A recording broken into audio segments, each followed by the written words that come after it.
Bonjour, nous sommes le mercredi 4 mai. Nous allons faire un point sur les cultures de lait. Le blé. Les stades s'étalent du stade de nœud au stade dernière feuille pointante. Les symptômes augmentent cette semaine, surtout sur variétés sensibles. On trouve énormément de septoriose en feuilles basses et la rouille jaune réapparaît sur les parcelles avec variétés sensibles, arrivant en fin de protection. Il est également nécessaire, avec la remontée des températures, de surveiller l'arrivée des symptômes de rouille brune.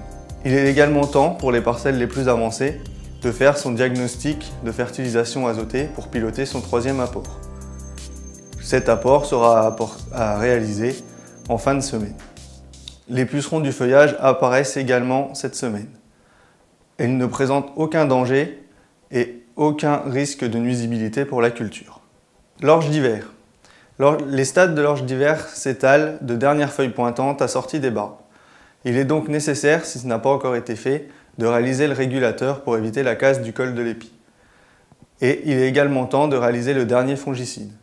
Sinon, la situation est globalement saine, avec peu de pression maladie. Le colza, les stades sont du stade G1, donc chute des premières pétales, au stade G3, les 10 premières siliques plus de 2 cm.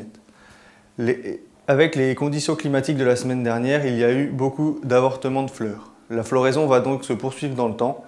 Il sera sûrement nécessaire de réintervenir pour protéger contre le sclérotinia. La protection contre le sclérotinia va également permettre de lutter contre les autres maladies. Pour les insectes, nous sommes dans la majorité des parcelles au stade sensible au charançon des siliques. Il est pour l'instant peu présent, mais avec le redoux, il risque d'augmenter et dans ce cas-là, il faudra envisager une intervention. Donc les orges de printemps sont majoritairement au stade tallage. Il n'y a rien de particulier cette semaine, seulement on continue la surveillance contre les pucerons qui peuvent être vecteurs de la jaunisse nanisante. En ce qui concerne les pois, nous arrivons au stade limite de sensibilité aux citones du pois. Sinon, la situation également est très saine. Comme pour le pois, sur févrole, on observe toujours des symptômes des morsures de cytone, mais elles ne présentent aucune nuisibilité sur la culture.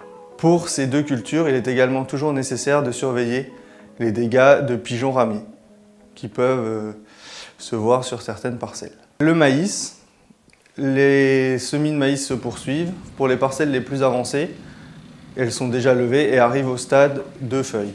Il est donc temps d'envisager un désherbage chimique pour les programmes en 2 passages en post-levé. C'est donc le programme post-précoce à réaliser.